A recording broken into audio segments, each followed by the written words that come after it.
ನಮಸ್ಕಾರ, ರಿವ್ಯೂ ಚಾನಲ್ಗೆ ಸ್ವಾಗತ. ನಾನು ಸೌಖ್ಯ ಗಾಂವ್ಕರ್. ಸಿಜೆಪಿ ಪ್ರೊಟೆಸ್ಟ್ಗೆ ಸಂಬಂಧಪಟ್ಟಂತೆ ಇದುವರೆಗಿನ ಅತಿ ದೊಡ್ಡ ಮತ್ತು ಬೆಚ್ಚಿ ಬೀಳಿಸುವಂತಹ ಅಂಶ ಈಗ ಬಹಿರಂಗಗೊಂಡಿದೆ. ಏನಿದು ಹಾಗಾದ್ರೆ? ಕೋಟಿ ಕೋಟಿ ಹಣದ ಸೀಕ್ರೆಟ್. ಏನೋ ವಿದೇಶದಿಂದ ಬಂತು, ಅಲ್ಲಿಂದ ಬಂತು, ಇಲ್ಲಿಂದ ಬಂತು ಕೇಳ್ತಿದ್ರಲ್ವಾ? ಈಗ ಏನು ಮಾಹಿತಿ ಹೊರಗಡೆ ಬೀಳ್ತಾ ಇದೆ ಹಾಗಾದ್ರೆ? ಇನ್ನು ಸಿಜೆಪಿಗಳಿಗೆ ಉಳಿಗಾಲ ಇಲ್ವಾ? CRPF ಏರ್ ಲಿಫ್ಟ್ ಮಾಡಿಸಿದ ಅಮಿತ್ ಶಾ. ಏನಾಗುತ್ತೆ ಹಾಗಾದರೆ ಜಂತರ್ ಮಂತರಲ್ಲಿ? ಡೀಟೇಲ್ಸ್ ಇಡ್ತಾ ಹೋಗ್ತೀವಿ. ಮಿಸ್ ಮಾಡಿದ್ರೆ ನಮ್ಮ ಚಾನಲ್ನ ಸಬ್ಸ್ಕ್ರೈಬ್ ಮಾಡಿ, ನಿಮ್ಮ ಅಭಿಪ್ರಾಯ ಕಮೆಂಟ್ ಮಾಡಿ ತಿಳಿಸಿ. ವೀಕ್ಷಕರೇ, ಎಲ್ಲ ಸುಮಾರು ಜನ ಕಮೆಂಟ್ ಮಾಡಿದ್ದು ಗಮನಿಸಿದ್ದೀವಿ. ಯಾಕೆ ಪೊಲೀಸರು ಕಂಟ್ರೋಲ್ ಮಾಡೋಕ್ಕಾಗ್ತಿಲ್ಲ? ಡೆಲ್ಲಿ ಪೊಲೀಸರಿಗೆ ಹೊಡಿತಿದ್ದಾರಲ್ಲ, ಸಿಕ್ಕಿದ್ರಲ್ಲಿ ಹೊಡಿತಿದ್ದಾರೆ. ನೂರಾರು ಜನ ಪೊಲೀಸರು ಕೈ ಕಾಲು ಮುರ್ಕೊಂಡಿದ್ದಾರೆ. ಅವರ ಜೀವಕ್ಕೆ ಅಪಾಯ ಆಗೋ ಮಟ್ಟಿಗೆ ಅಲ್ಲಿನ ಸೋ ಕಾಲ್ಡ್ ಸ್ಟೂಡೆಂಟ್ಸ್, ಎಲ್ಲರೂ ಸ್ಟೂಡೆಂಟ್ಸ್ ಅಲ್ಲ, ಸ್ಟೂಡೆಂಟ್ಸು ಇದ್ದಾರೆ, ಅಟ್ಯಾಕ್ ಮಾಡಿದ್ದಾರೆ. ಯಾಕೆ ಇಷ್ಟೇನಾ? ಅಲ್ಲಿ ಯಾವ ಫೋರ್ಸನ್ನು ಬೇಕಾದ್ರೂ ಕರೆಸ್ಕೊಳ್ಬಹುದಲ್ಲ ಅಂತಿದ್ರು. ಇಷ್ಟು ಮಾಡಿದ್ದಕ್ಕೆ ಈ ರೀತಿ ಹೇಳ್ತಿದ್ದಾರೆ. ಇನ್ನು ಆರಂಭದಲ್ಲೇ ಸೇನೆ ಕರೆಸಿಬಿಟ್ರು ವಿದ್ಯಾರ್ಥಿಗಳ ಮೇಲೆ ಅನ್ನೋದು ಬೇಕಾ? ಇದನ್ನು ಮೀರಿ CJP ಮಾತುಕತೆಗೆ ಬನ್ನಿ ಅಂತ ಕರೆದ ಮೇಲೂ ಕೂಡ ಬರದೇ ಹೋದರೆ, ವಾಂಗ್ಚುಕ್ ಪ್ರಧಾನ್ ರಾಜೀನಾಮೆ ಡಿಮ್ಯಾಂಡ್ ಎಲ್ಲ ಸ್ವಲ್ಪ ಡೌನ್ ಆಗಿದೆ. ಆ ಒತ್ತಡ ಕಂಡು ಬರ್ತಿಲ್ಲ. ಉಪವಾಸ ಅಂತ್ಯಗೊಳಿಸ್ತೀನಿ ಅಂತ ಹೇಳಿರೋದು ಸ್ವಲ್ಪ ಟೋನ್ ಬದಲಾಗಿರೋದು ನೋಡ್ತಿದ್ದೀವಿ. ಇಷ್ಟೆಲ್ಲ ಹೋರಾಟ ಮುಂದುವರಿತಿದೆ, ಜಂತರ್ ಮಂತರಲ್ಲಿ ವೈಲೆನ್ಸ್ ಎಲ್ಲ ಮುಂದುವರಿತಿದೆ. ಸ್ಟಾಪ್ ಮಾಡಿಲ್ಲ ಅಂದರೆ ಈಗ ಬಲ ಪ್ರಯೋಗ ಆಗತ್ತೆ. ಯಾಕಂದರೆ 20 ಕಂಪನಿಗಳಿಂದ ಈಗ ವಿಶೇಷವಾಗಿ CRPF ವಿವಿಧ ಪಡೆಗಳನ್ನು ಏರ್ ಲಿಫ್ಟ್ ಮಾಡಿಸಿ ಸಾವಿರ ಸಂಖ್ಯೆಯಲ್ಲಿ ವೆಸ್ಟ್ ಬೆಂಗಾಲ್ ಅಲ್ಲಿ ಇಲ್ಲಿಂದ ಎಲ್ಲ ಕಡೆಯಿಂದ ತಂದಿಳಿಸ್ತಿದ್ದಾರೆ. ಆಲ್ರೆಡಿ ಇಳಿಸ್ತಿದ್ದಾರೆ. ಇನ್ನು CJPಗಳಿಗೆ ಹೆಡೆಮುರಿ ಕಟ್ಟೋ ಕಾರ್ಯಾಚರಣೆ ಶುರುವಾಗುತ್ತೆ. ಡೆಲ್ಲಿಯಲ್ಲಿ ಫೋರ್ಸ್ ಸೇರಿಸೋದು ಕಷ್ಟನ? ಯಾರನ್ನು ಬೇಕಾದರೂ ಕರ್ಕೊಂಡು ಬಂದುಬಿಡ್ಬೋದು. ಸೊ ಹೆಡೆಮುರಿ ಕಟ್ಟುವಂಥ ಸಮಯ ಎದುರಾಗಿದೆ ಅನ್ನೋದು ಒಂದು ಇನ್ಫಾರ್ಮೇಷನ್ನು. ಯಾರ್ಯಾರು ಬಾಲ ಬಿಚ್ಚಿದಾರೋ ಅವ್ರಿಗೆಲ್ಲ ಈಗ ನೋಡಿ ಬೆಚ್ಚಿ ಬೀಳುವಂಥ ಮಾಹಿತಿ ಏನು ಅದನ್ನು ನಿಮ್ಮ ಮುಂದೆ ಇಡ್ತಾ ಹೋಗ್ತೀವಿ. ಪನ್ನು ಹೆಸರು ಗೊತ್ತಲ್ವಾ? ಖಲಿಸ್ತಾನಿ ವಿದೇಶದಲ್ಲಿ ಉಳಿದುಕೊಂಡು ಅವರ ರಕ್ಷಣೆ ಪಡ್ಕೊಂಡು ಭಾರತದ ವಿರುದ್ಧ ಸದಾ ಕುಕೃತ್ಯಗಳನ್ನ ಪ್ಲ್ಯಾನ್ ಮಾಡ್ತಾ, ನರೇಂದ್ರ ಮೋದಿ ಹತ್ಯೆ ಮಾಡ್ತೀವಿ, ಇನ್ನೊಂದು ಮಾಡ್ತೀವಿ, ಮತ್ತೊಂದು ಮಾಡ್ತೀವಿ ಅಂದ್ಕೊಂಡು ಇಲ್ಲಿ ಏರ್ಪೋರ್ಟ್ಗಳಿಗೆ ಥ್ರೆಟ್ಟನ್ನು ಕೊಡ್ತಾ ಏನೇನು ಕುಖ್ಯಾತಿ ಹೊಂದಿರೋದು ಪನ್ನು ಖಲಿಸ್ತಾನಿ ಗೊತ್ತು ನಿಮಗೆ. ಈಗ 10 ಕೋಟಿ ದುಡ್ಡನ್ನು ಘೋಷಣೆ ಮಾಡಿದ SFJ, 10 ಕೋಟಿಯನ್ನು CJP ಅವ್ರಿಗೆ ಹೆಲ್ಪ್ ಮಾಡೋದಕ್ಕೆ. ಏನಕ್ಕೆ? ಭಾರತವನ್ನು ಒಡಿಬೇಕಂತೆ, ತುಂಡಾಗಿ ಮಾಡಬೇಕಂತೆ. ಅದಕ್ಕೋಸ್ಕರ 10 ಕೋಟಿಯನ್ನು SFJ ಘೋಷಣೆ ಮಾಡಿದೆ. ಖಲಿಸ್ತಾನಿಗಳು ಬಂದು ಸೇರ್ಕೊಂಡಿದ್ದಾರೆ ಹೋರಾಟದಲ್ಲಿ. ಕೆಲವು ದೃಶ್ಯಗಳು ಸೆರೆಯಾಗಿವೆ. ಕೆಲವು ಖಲಿಸ್ತಾನಿ ಸಪೋರ್ಟರ್ಸ್ ಬಂದು ಪೊಲೀಸ್ ವೆಹಿಕಲ್ ಮೇಲೆ ಖಡ್ಗ ಹಿಡ್ಕೊಂಡು ನಿಂತಿರೋ ದೃಶ್ಯಗಳು ಸೆರೆಯಾಗಿವೆ. ಖಡ್ಗ ಹಿಡ್ಕೊಂಡು ಅಟ್ಯಾಕ್ ಮಾಡ್ತಿರುವಂಥ ದೃಶ್ಯಗಳು ಸೆರೆಯಾಗಿವೆ. ಅವ್ರಿಗೆಲ್ಲ ಹೆಡೆಮುರಿ ಕಟ್ತಿದ್ದಾರೆ. ಅಮಿತ್ ಶಾ ಗಮನಕ್ಕೆ ಇದು ಹೋಗಿದೆ. SFJ ಪನ್ನು ಈಗ CJPಗಳ ಜೊತೆಗೆ ಕೈ ಜೋಡಿಸೋದಕ್ಕೆ 10 ಕೋಟಿಯನ್ನು ಘೋಷಣೆ ಮಾಡಿರೋದು. ಇದು ನಂಬರ್ 1. ಎಷ್ಟು ಆತಂಕಕಾರಿ ವಿಷಯ ಅಂದರೆ, ಭಾರತವನ್ನು ತುಂಡರಿಸಬೇಕು, ಭಾರತ ನಾಯಕತ್ವ ಬದಲಾಯಿಸಬೇಕು ಅಂತ ಎಲ್ಲೆಲ್ಲಿಂದ, 1 ರಾಷ್ಟ್ರ 2 ರಾಷ್ಟ್ರ ಅಲ್ಲ, ಎಷ್ಟು ಕಷ್ಟ ಭಾರತನ ಟಚ್ ಮಾಡೋದು ಅನ್ನೋದು ಇದರಲ್ಲೇ ಗೊತ್ತಾಗುತ್ತೆ. ಈ ಹೋರಾಟ ಇಷ್ಟು ತೀವ್ರಗೊಳಿಸೋದಕ್ಕೆ 16 ರಾಷ್ಟ್ರಗಳು ಎಷ್ಟೋ ವರ್ಷಗಳಿಂದ ಪ್ಲ್ಯಾನ್ ಮಾಡಿ ಈಗ ಎಕ್ಸಿಕ್ಯೂಟ್ ಮಾಡ್ತಿರೋದು. ಪಾಪ ಅದು ನಡೆಯಲ್ಲ ಅನ್ನೋದು ಅವ್ರಿಗೆ ಈಗ ಅರ್ಥ ಆಗ್ತಿದೆ. ಕತಾರಿಂದ, ಬಾಂಗ್ಲಾದೇಶಿಂದ, ಪಾಕಿಸ್ತಾನದಿಂದ ಏನು ಆರ್ಡರ್ ಆಗ್ತಿದೆ ಗೊತ್ತಾ? CJP ಪ್ರೊಟೆಸ್ಟರ್ಸ್ಗೆ ಪಿಜ್ಜಾ, ಬರ್ಗರು, ವಿವಿಧ ಬಗೆಯ ಹಣ್ಣುಗಳು, ಅವ್ರಿಗೆ ಶಕ್ತಿ ಕೊಡುವ ಆಹಾರಗಳು, ಸುಸ್ತಾಗಬಾರ್ದು ಅವರು ಹಗಲು ರಾತ್ರಿ ಪ್ರೊಟೆಸ್ಟ್ ಮಾಡಿದ್ರೆ ಅಂತಹ ಆಹಾರಗಳನ್ನು ಆರ್ಡರ್ ಮಾಡ್ತಿದ್ದಾರೆ.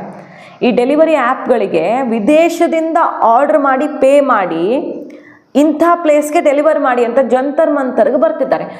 ಅಲ್ಲಿ ಡೆಲಿವರಿ ಬಾಯ್ಸ್ ಮಾತಾಡ್ತಿದ್ದಾರೆ, ನಾನು 10 ಸಲ ಇದೇ ಸ್ಪಾಟ್ಗೆ ಡೆಲಿವರಿ ಮಾಡಿದ್ದೀನಿ, ವಿದೇಶದಿಂದ ಬುಕ್ ಆಗ್ತಿದೆ ಆಹಾರ ಅಂತ.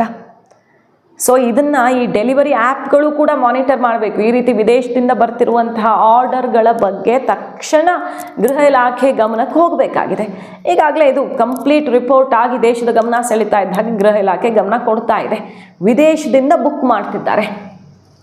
ಎಷ್ಟು ಡೇಂಜರಸ್ ಅಂದರೆ, ಅವ್ರಿಗೆ ಬ್ಲ್ಯಾಂಕೆಟ್ಗಳನ್ನು ರಾಶಿ ಬಾಕ್ಸ್ ಗಟ್ಟಲೆ ಈ ದೊಡ್ಡ ಲಾರಿಗಳಲ್ಲಿ ರಾತ್ರಿ ಚಳಿಯಾಗಬಾರ್ದು ಅವ್ರಿಗೆ. ಅಂದರೆ ಈ ಹೋರಾಟ ಏನು ಮಾಡಿದ್ರೂ ನಿಲ್ಲಬಾರ್ದು. ತಿಂಗಳಗಟ್ಟಲೆ ಸಾಗೋದಕ್ಕೆ ಬೇಕಾದ ಸಪೋರ್ಟು ಕೊಡ್ತೀವಿ ಅಂತ ಬಾಕ್ಸ್ ಗಟ್ಟಲೆ ಆಹಾರ, ಲಾರಿ ಗಟ್ಟಲೆ ಬೆಡ್ಶೀಟು, ರಗ್ಗಳು ಎಲ್ಲ ಬಂದು ಬೀಳ್ತಿದ್ದಾವೆ. ನೋಡಿ ಎಷ್ಟು ಪ್ರೀ ಪ್ಲ್ಯಾನ್ಡು, ಎಷ್ಟು ಆರ್ಗನೈಸ್ಡ್ ಆಗಿ ಈ ಹೋರಾಟವನ್ನು ಸರ್ಕಾರ ಬೀಳಿಸೋದಕ್ಕೆ, ದೇಶ ಹಾಳು ಮಾಡೋದಕ್ಕೆ ಮಾಡಲಾಗಿದೆ ಅಂತ. ಮತ್ತೆ ಕೇಜ್ರಿವಾಲ್ ಹೇಳ್ತಾರೆ ಶಾಂತಿಯುತ ಹೋರಾಟ, ವಿದ್ಯಾರ್ಥಿಗಳ ಮೇಲೆ ಹೊಡಿತೀರಾ, ಬಡಿತೀರಾ, ಅಟ್ಯಾಕ್ ಮಾಡ್ತೀರಾ ಅಂತ.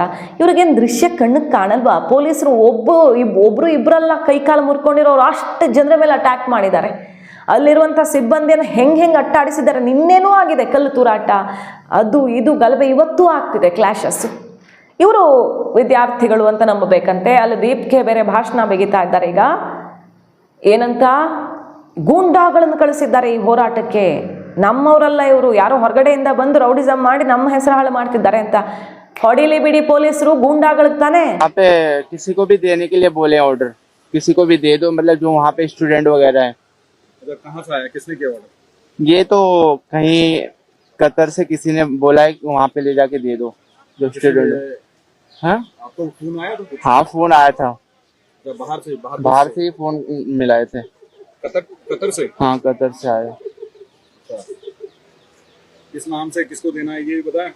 ये वहाँ पे जो भी स्टूडेंट वगैरह जो ब्रेकफास्ट वगैरह नहीं करे उनको दे देना, जिनको जरूरत है। मतलब ऐसे ऑर्डर आपको पहले भी आए हैं? बहुत सारे ऑर्डर आते हैं, पूरे दिन भर की चक्कर यहीं का लगता है। बाहर देश से ही आते हैं? बाहर कहीं बम्बई से आता है, कभी कोलकाता से आता है, कहीं से भी आता रहता है। सारे बाहर कंट्री के ही मार रहे हैं। सारे जितने भी बात करता हूँ कि कौन से कंट्री से हैं, कोई कहता है जर्मनी से है, कोई कहता है मैं दुबई से हूँ, कोई कहता है मैं सऊदी अरब से हूँ, कोई कहता है मैं गोवा से बात कर रहा हूँ।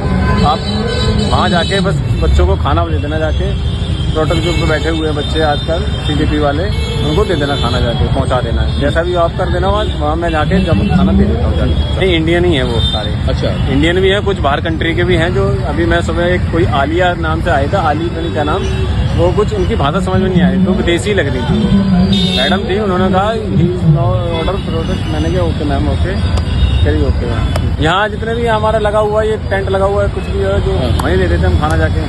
और जैसे कि बाहर वाले कहते हैं कि कोई बच्चे आ जाते हैं मांगने, तो दे देते हैं उनका ग्रुप होता है एक साथ, उनके 10 के 10 बाहर के साथ।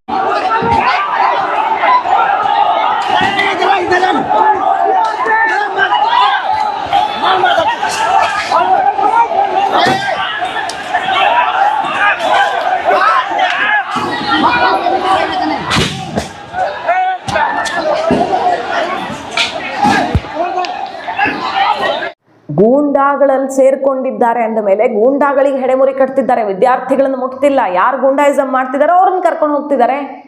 ನೋಡಿ, ಇವರೇ ಸತ್ಯ ಒಪ್ಕೋತಿದ್ದಾರೆ. ಆದರೆ ಇವರ ಬಣ್ಣ ಬಟ ಬಯಲಾದ ಮೇಲೂ ಕೂಡ ರಾಜಕೀಯ ಷಡ್ಯಂತ್ರಗಳು ಮತ್ತು ರಾಜಕೀಯ ಪಕ್ಷಗಳ ಬಲದಿಂದ CJP ಮತ್ತಷ್ಟು ಗಟ್ಟಿಯಾಗಿ ನಿಲ್ಲೋ ಪ್ರಯತ್ನ ಮಾಡ್ತಿದೆ.